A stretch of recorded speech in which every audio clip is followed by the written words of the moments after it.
I swear, if you keep staring at her like that, people will think you're possessed, Ethan muttered, nudging my arm with his pencil. I'm not staring, I whispered back. Though my eyes stayed glued to Lena Carter across the classroom. She was laughing at something one of the basketball players said, her head tilted. Hair catching the sunlight like it was staged. You're practically drilling holes into the back of her head, he said. Just talk to her. Yeah, right. And say what? Hi Lena. I know you don't even know my name, but I think about you every night. That'll go well. Ethan rolled his eyes. You've been hopeless for years. At least give yourself a chance. I lowered my gaze to my notebook. She doesn't notice me. She never will. Not if you keep hiding. The bell rang, cutting him off. Chairs screeched against the floor as everyone rushed for the door. Lena stood, her laugh trailing behind her like perfume. I froze, watching her gather her books. For a second, I swore she glanced at me, but it was probably my imagination. Go, Ethan hissed. My legs didn't move. By the time I blinked, she was already gone. Later, we sat under the bleachers, our usual hiding spot. Ethan tossed me a soda. You've got two choices, he said. Keep dying inside every time she ignores you, or do something about it. I can't. You mean you won't? I opened the can slowly, the hiss louder than my voice. Do you know what she said once? I heard her telling her friends that guys like me don't count. We're background. Ethan's face darkened. She actually said that. Yeah. I swallowed hard. And I still like her. Pathetic, right? No, human, he replied. But if she can't see you, screw her. You're worth more than that. I wanted to believe him. But when Lena's laughter echoed across the field as she walked with her friends, I felt like a shadow watching light from a distance. The school dance came a month later. Ethan shoved a crumpled paper into my hand. What's this? I asked.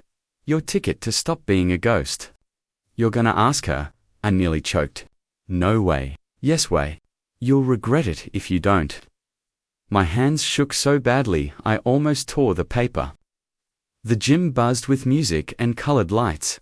Couples spun on the floor, friends laughed, teachers pretended not to notice spiked drinks. And then there was Lena, in a red dress.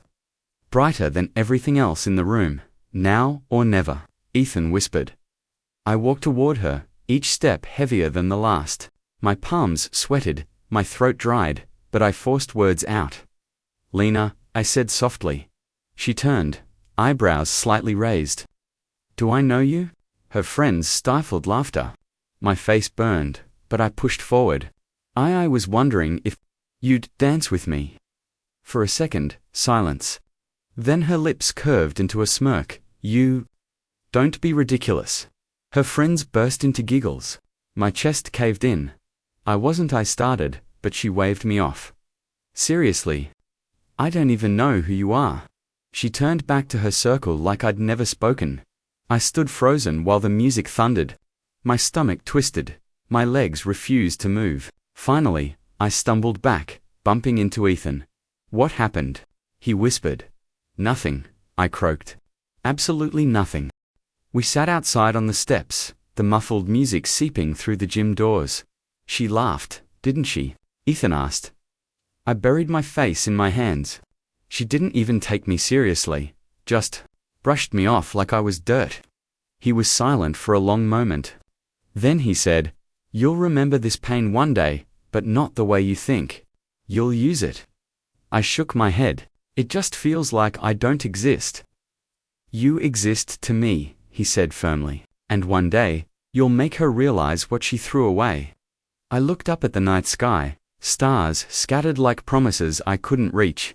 My chest still burned from her words, but somewhere deep inside, a cold resolve began to form. I'll never put myself in that position again, I muttered. What do you mean? Ethan asked. I mean, I said slowly, I'll never beg for someone to see me. Not her, not anyone. The next day at school, Lena walked past me in the hallway. She didn't even glance my way. To her, I was still invisible. But inside, something had changed. I wasn't just a ghost anymore. I was a ghost with a reason to rise. Are you sure about this? Ethan whispered, tugging at my sleeve as the graduation party roared around us. Music, laughter, the smell of cheap beer, all felt like the end of one life and the start of another. But if I don't do it tonight, I'll never forgive myself. He frowned. She's with her whole crowd. It's not the best timing. There's never a best timing, I said.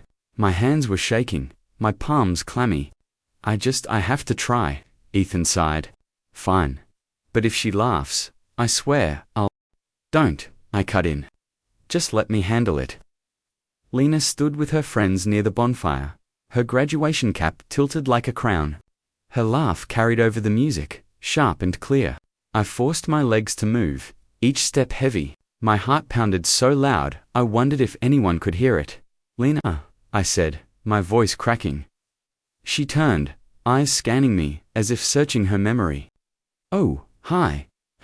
You're in my English class, right? Her friends smirked. I swallowed hard. Yeah. I just wanted to say something before we all leave. She raised an eyebrow. Okay, I like you, I blurted out. I've liked you for years, I wanted you to know. For a moment, silence. Then she tilted her head and smirked. You. Don't be ridiculous. Laughter exploded around us. Her friends clutched their sides, some even clapping. My chest tightened until I could barely breathe. I'm serious, I whispered, my face burning. Serious. She laughed harder. Come on, you're what, some quiet kid in the back row? You barely talk. Why would I ever, Lena? That's enough, Ethan snapped from behind me. But her friends only laughed louder. One of them mocked. Hey Lena, maybe he'll write you a love poem in his notebook. The firelight blurred as my eyes stung. I couldn't speak. Couldn't move. All I could do was stand there as my dream turned into everyone else's joke. Let's go, Ethan said firmly, gripping my arm. I let him pull me away, the laughter still echoing. My legs felt numb, my chest hollow. We stopped behind the school building where it was quiet, away from the crowd. You okay? He asked softly. I shook my head. She didn't even see me. Not really. Just a joke. You don't deserve that, Ethan said. She's cruel. No, I muttered. I'm stupid. I should have known. I thought maybe if she heard it from me, it would mean something. It did mean something, he said sharply. It meant you had the guts to try. I sank down against the wall. She made me feel like I was nothing. Like I never mattered at all. You matter to me, Ethan said, crouching beside me. And one day, you're going to matter to the whole damn world. You'll see. His words didn't heal me, but they planted something. A seed. Hours later, I stood alone on the empty football field, the stars cold above me. The party noises had faded, but her words still rang in my head. You, don't be ridiculous. I clenched my fists. Never again, I whispered to the night. The grass was wet beneath my shoes, the air heavy with smoke and regret. I stared at the bleachers where I'd once dreamed of sitting with her, and the dream felt like ash in my mouth. I'm done begging, I said out loud. My voice shook, but the promise felt real. I'll leave this place. I'll leave all of it. And one day, she remembered me not as the joke she laughed at, but as the one she lost. The wind carried my words away, but inside, something hardened. That night, I stopped being a boy chasing a dream. That night, I became someone who would never be ignored again. You look like hell, Ethan said through the phone, his voice cutting across the static. I'm fine, I muttered, balancing a tray of greasy dishes at the diner where I worked nights. Just tired. You've been tired for years. Do you even sleep? Not when I've got 3 shifts and exams in the morning, he sighed. This isn't healthy, it's survival, I said flatly. I'm not going back there empty. The silence on the line told me he understood. Days blurred into nights. I'd finish a shift at the diner, crash in the library, then run to my morning classes. My stomach growled most days, but I ignored it. Every time exhaustion begged me to quit, I heard Lena's laughter in my head, sharp and cruel. Pushing me forward. One evening, my professor pulled me aside. You work harder than most, but hard work without direction burns out fast. Talk to Daniel Reedies, starting a mentorship program. You might learn something. That's how I met Daniel. He shook my hand firmly. You've got hunger in your eyes. Not the kind that wants food, the kind that wants more. I don't have a choice, I admitted.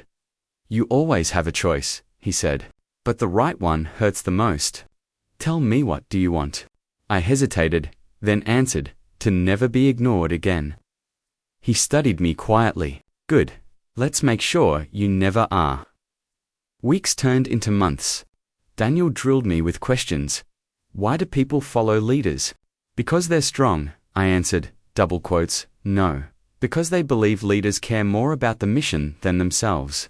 Remember that. Or he'd say, numbers lie, but instincts rarely do. Trust both. I soaked up every word, every lesson. At my new part-time job in a small firm, I met Maya. She caught me one night asleep on a stack of reports. You're insane, she said, dropping a coffee cup on my desk. I don't need pity. It's not pity. It's survival fuel, she replied, pushing it toward me. Drink before you collapse. I raised an eyebrow. Why do you care? Because I've seen people quit halfway, she said softly. You're not one of them. I respect that. Her words startled me more than I let on. Respect was something I'd never felt before. Another night, she leaned over my desk, watching me scribble notes. You ever stop working? No, why? Because the second I stop, I hear her voice again. Doesn't matter. It does if it's eating you alive. I looked up at her. It's not eating me. It's feeding me. She didn't argue after that. Months of exhaustion, mockery, and late nights eventually paid off. I aced exams, closed deals for the firm, and gained Daniel's trust. Still, when I lay awake at night, I remembered Lena's face under the firelight. Smirking at my confession, I whispered into the dark, keep laughing, Lena. One day, I'll make sure you choke on it. That vow became my heartbeat. Every shift, every sleepless night, every failure that turned into a lesson, I carried them all, brick by brick, building myself from ashes. Congratulations. Manager, Daniel said, shaking my hand. His grip was firm, his smile proud. You've earned this. I stared at the plaque on my desk, my name engraved in clean letters. For the first time in my life, people would have to knock before they entered my office. Feels strange, I admitted. Like someone else's name should be there. No, Daniel replied. This is yours. Don't downplay it. The next morning, my team gathered around. So what's the plan, boss? One of them asked. Boss. The word jolted me. For years, I was invisible. Now, people looked at me, waiting for direction. We pushed the new clients first, I said carefully. Small accounts, but steady ones. Stability before risks. Heads nodded. Pens scribbled. For once, no one laughed at my ideas. Later, Maya leaned against my office door. You're different now. Different how? You talk, and people actually listen. Don't act like you don't notice. I smirked. I'm still getting used to it. Don't get too used to it, she teased. Power's addictive. Is that advice or a warning? Both. She smiled faintly. But, you wear it well. Her words lingered long after she left. That evening, Ethan showed up at my new apartment. He looked around at the polished furniture, the skyline outside the window. Damn, he said, from the kid hiding under bleachers, to this, you've come a long way. I poured us drinks. Feels unreal sometimes. He studied me. You're proud, right? Yes, and no. I stared at the glass in my hand. It still doesn't feel complete. Like I've climbed a mountain, but the shadow behind me is still there. Ethan guessed. I didn't answer, but he knew. At a networking event, Daniel introduced me to executives twice my age. This is the young man who doubled our revenue in 6 months, he said. One shook my hand. Impressive. What's your secret? Discipline, I said. And hunger. They laughed, thinking it was a joke. It wasn single quotes. Later that night, Maya caught me staring out at the city lights from the balcony. What are you thinking? she asked. That I finally feel seen. You deserve it, she said softly. No one works harder. I turned to her. Do you ever wonder why respect feels so fragile? Like if I blink, it'll disappear. Because you remember what it's like not to have it, she said. Her words hit deeper than she knew. I lay in bed that night, staring at the ceiling. My phone buzzed with emails, messages, numbers. People wanted my attention now. They valued my words. But in the quiet, I still heard Lena's voice. You, don't be ridiculous. I clenched my fists under the sheets. No matter how high I climbed, that laughter still echoed. My rise wasn't about success. It was about silencing that memory once and for all. Carter Enterprises. I repeated, staring at the folder Daniel handed me. Yes, he confirmed. They're interested in merging with us. It could double our reach. My throat tightened. As in Leonard Carter? The very one, Daniel said. Is there a problem? I forced my voice steady. No problem. Inside, my chest burned. Lena's father. The same family name that used to tower over mine like an untouchable wall. That night, Ethan called. You sound off. What's going on? I'm heading back home, I said. Home? You swore you'd never. It's business. Carter Enterprises wants a merger. Silence, then a low whistle. You're kidding. That's her family, isn't it? Yes. And you're okay with this? I leaned against my desk, gripping the edge until my knuckles whitened. I've waited years for this. She's going to see me, Ethan. Not the kid she laughed at. The man I became. You're not going there for her, he warned. I'm going there for me. Are you sure about that? The drive back to my hometown was heavier than I expected. Familiar streets blurred past my window, each one carrying memories I thought I'd buried. At the hotel, Ethan joined me in the lounge. He studied my face. You're restless. I'm preparing for what? A deal or a ghost? I glared.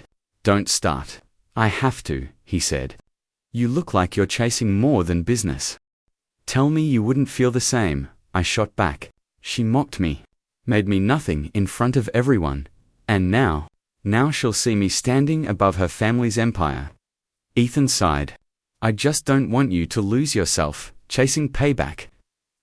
The next morning, Daniel briefed me. The Carters want to meet at their headquarters. Formal introduction, numbers on the table. I nodded, straightening my tie. Let's go. As we entered the glass tower, my pulse quickened.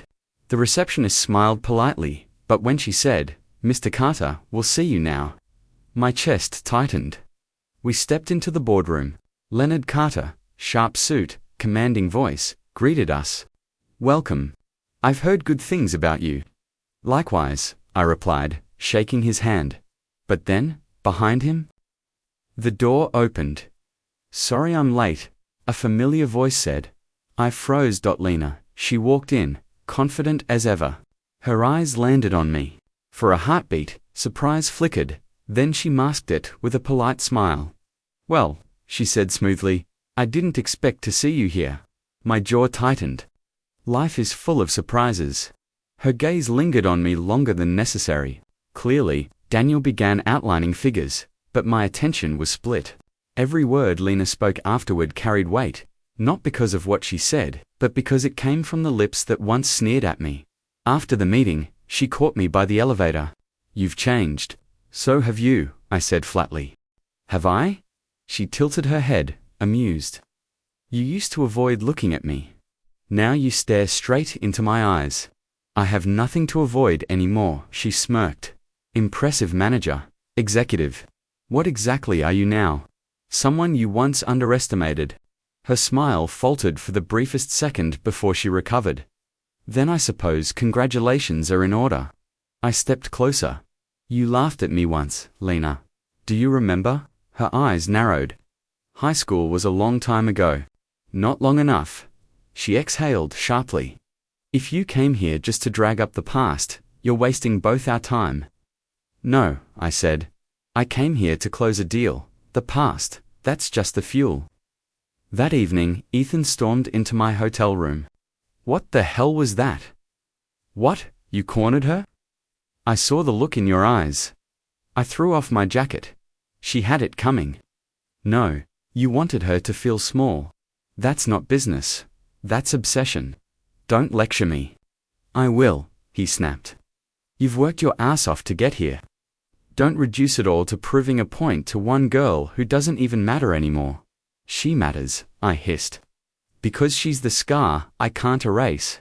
Ethan's face softened, but his voice stayed firm. Then, be careful. Scars can blind you if you keep staring at them. Later, I stood alone on the balcony. The town spread beneath me. Lights blinked in the distance where my old school used to stand. I thought of the boy. I was the one who walked away humiliated on graduation night. Now, I was back, carrying power in my pocket, respect in my name, and tomorrow, I would face Lena again. This time, she wouldn't laugh. This time, I'd make sure of it. The glass doors of Carter Enterprises slid open with a hiss. My reflection in the polished floor looked nothing like the boy they once ignored. Daniel leaned close. Ready? I've been ready for years, I said. The receptionist guided us down the hall. When the boardroom doors opened, the low murmur of voices died instantly. Suits turned, eyes widened. I walked in steady, shoulders squared, and took my seat at the head of the table. Leonard Carter stood. Gentlemen, this is the man leading the future of the merger. Whispers rippled. Respect, recognition, then I heard the door. Apologies, I'm late, she said. Lena. She froze when she saw me. Just for a heartbeat, but I caught it.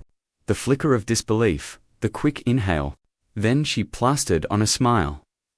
Mr. Carter, she said, sliding into the chair across from me. It's an honor to meet you. My lips curved slightly. Is it? Her eyes darted, then steadied. Of course. We've heard impressive things. You've heard? I said. But now you see. The board members exchanged glances. She tried to recover. Shall we proceed with the agenda? Leonard cleared his throat. Yes, let's focus on the proposal. Papers shuffled, voices droned, but all I saw were her eyes pretending to be calm. Hiding the panic beneath, I leaned forward. Tell me, Miss Carter, what's your role in this company? She hesitated. Public relations. Brand imagery. Interesting, I said. You always cared about appearances. Her cheeks flushed, but she forced a laugh. High school was a long time ago. The room shifted, tension thickening. Leonard frowned. Do you two know each other? Lena spoke quickly. Vaguely. Same school? Vaguely, I repeated, letting the word linger. That's one way to put it. Leonard waved a hand. Well, the past doesn't matter. What matters is the future we're building. I smiled coldly. The past always matters. It's what builds the future. Lena's gaze dropped to the table. When the meeting ended, the others filed out. Leaving us near the window, she finally spoke, her voice lower. So it's really you. It is you've changed. No, I said. I just stopped being invisible. She bit her lip, struggling to hold my eyes. I didn't think you'd become someone. I finished. Neither did you. That's the point. She grabbed my arm before I could walk away. Look, I was young, stupid. Stop. I pulled free. I don't need excuses. I don't need apologies. I need results. Can you give me that? Her voice cracked. Yes. Then act like it, I said, stepping past her. That evening, Ethan cornered me at the hotel. You're playing with fire. It's called leverage, I replied. It's called obsession, he shot back. You're making this personal. That's dangerous. I leaned against the desk, staring at him. How can it not be personal? Do you know how many nights I lay awake hearing her laugh? I do, he said quietly. I was there. But listen, don't let her become your compass. You'll lose yourself. I didn't answer. His words cut, but the wound was too deep to heal. Later, Maya called. I heard Carter Enterprises is practically begging for this deal. They are, and Lena, she's pretending to be my friend. Her sigh carried over the line. Be careful. Revenge feels sweet until it eats you alive. Are you saying I should forgive her? I'm saying you should ask yourself if proving her wrong is enough. Or will you keep pulling until everything breaks? Her voice lingered in my head long after the call ended. The next morning, Lena approached me before the board convened. Her tone was honeyed, her smile polished. I've been thinking. Maybe we could discuss strategies outside the office, over dinner, perhaps. Dinner, I repeated, watching her carefully. Yes, a chance to understand each other better. I let the silence hang until her smile faltered. Then I said, I prefer negotiating at the table, not over candlelight. Her cheeks flushed. I wasn't suggesting. I know what you were suggesting, I cut in. And I'm not interested.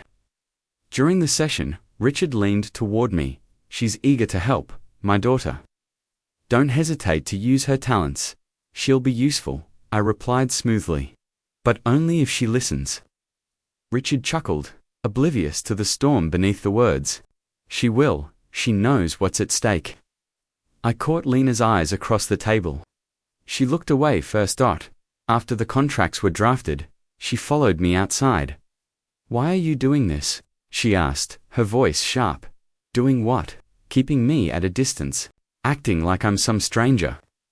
You are a stranger, I said evenly. The girl I knew never saw me.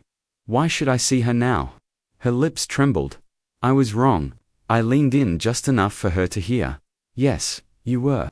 She reached for me again, desperate. Tell me what you want. Money? Influence? My father's trust? You already have it all, so what's left? I let the silence stretch, savoring her unease. Then I whispered, respect. She froze. You think I don't respect you? She asked. You didn't, then, I said. Now you're learning how. Her face drained of color. That night, Ethan sat across from me, his drink untouched. She's chasing you now, congratulations. But ask yourself, what happens when she falls? Do you plan to catch her? No, I said coldly. I plan to let her hit the ground. He shook his head slowly. Then, you're not chasing justice anymore. You're chasing ruin. Maybe ruin is the only justice left, I whispered. The strings were mine now. Richard trusted me. Lena feared me. The company leaned on my decisions. For years, they laughed while I starved. Now, every move I made tightened the cords around their future, and I wasn't about to loosen them. The knock on my office door was soft, hesitant. Come in, I said. Without looking up, the door opened, and her perfume reached me before her voice. Busy? Lena asked lightly. I closed the file in front of me. Always. She stepped in, her heels clicking on the floor. A smile, too bright to be real. I thought I'd stop by, just to catch up. Catch up. I raised an eyebrow. We never spoke enough to have anything to catch up on. Her laugh was thin. You make it sound like I was cruel to you. You weren't cruel, I said evenly. You were indifferent. That's worse. Her smile faltered for a second.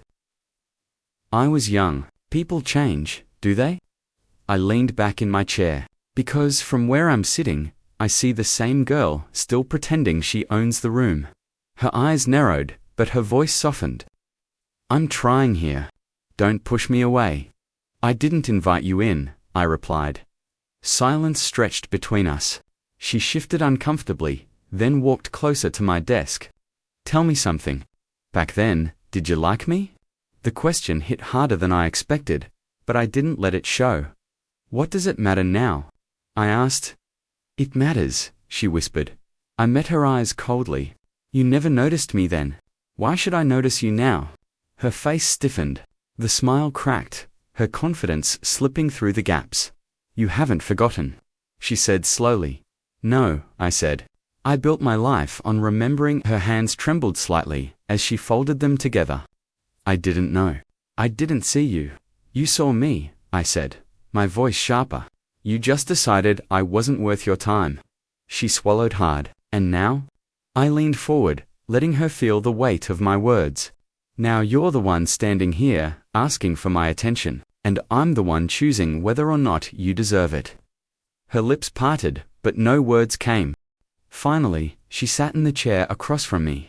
Her voice cracked. You don't understand how it feels. Watching my father praise you, depend on you, seeing you where I thought I would be, I tilted my head. So, this isn't about me. It's about you.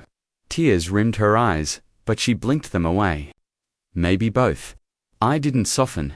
You built your pride on ignoring people like me, and now that pride is breaking. Her hands clenched on her lap. What do you want from me? An apology? My humiliation? Just say it. I don't need to say anything, I told her. You're already giving me both. Her breath shuddered. You're cruel. I let the words sit in the air. Cruel. No, precise. There's a difference. The silence grew heavier. She finally whispered, I thought you'd be happy to see me like this. You won? Isn't that enough? I shook my head slowly. Winning isn't enough when the other person doesn't even realize they lost. Her eyes widened. And you think I've lost?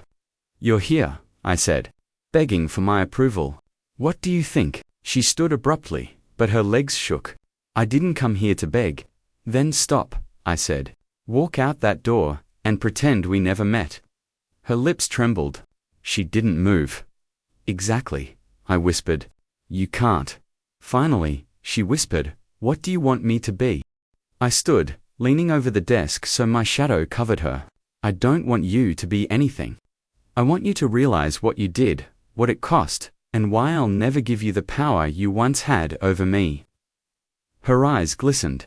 She nodded slowly, broken pride showing in every breath as she walked to the door. She turned back one last time. I don't even recognize you anymore. I gave her a cold smile.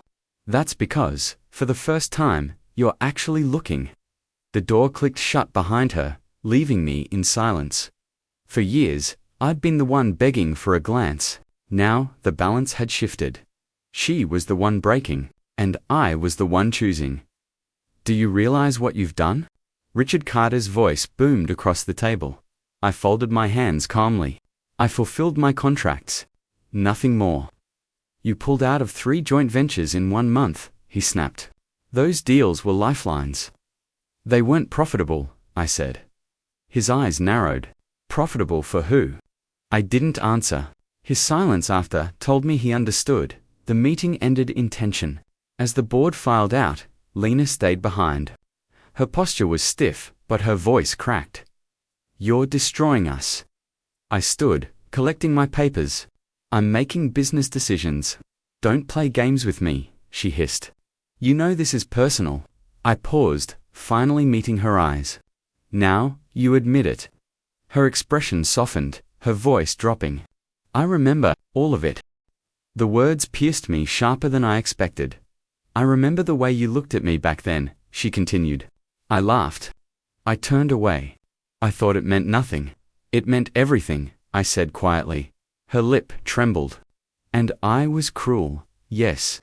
Her breath shuddered. I'm sorry. For a moment, the sound of her apology felt unreal. The girl who once dismissed me now stood here, desperate, unraveling. I almost wanted to believe her. Almost. Sorry doesn't erase years, I said. I know, she whispered. But it's all I have. I moved closer, my tone sharp. Do you think one apology balances what I carried every single day? No, she admitted. But I need you to hear it anyway. My chest tightened. Part of me wanted to let the weight fall away. But the memories flooded back, the laughter at my expense. The silence when I needed help, the way I was invisible to her world. You broke me once, I said. Her eyes filled. And now? Now, I said firmly, you get to feel the weight of regret. Tears finally slipped down her face. She didn't wipe them away. Do you hate me? She asked. I thought about it carefully. No, hate is passion. I saved that for building myself. What I feel for you is colder. Her shoulders sagged. Then forgiveness isn't possible. Forgiveness? I echoed. Forgiveness is easy. Forgetting is impossible. She swallowed, her voice breaking. Then tell me what to do. Tell me how to make it right. You can't, I said. That's the point. Her head lowered, pride crumbling like ash. Then I've lost everything. I didn't answer. She had to sit in the silence. let it gnaw at her. When she finally looked up, her voice was raw. Do you take satisfaction in this? Watching me fall? Yes, I said, without hesitation. Because for once, the power is mine. Her breath caught. She turned toward the door, pausing only to whisper, I wish I'd seen you sooner. I let her leave. Alone again, I stared at the empty chair she'd sat in. My chest ached, but I forced myself to breathe through it. She'd given me what I wanted, an apology, a confession. But instead of healing, it burned deeper because I knew the truth. Forgiveness is not the same as forgetting, and regret would be her only companion from now on. Richard Carter's voice cracked with resignation. So, it's done. The merger favors you. Carter Enterprises belongs under your control. I leaned back in my chair. It's business. Nothing more. Business. His eyes narrowed. You've gutted us. You signed the papers willingly, I said. His silence was my victory.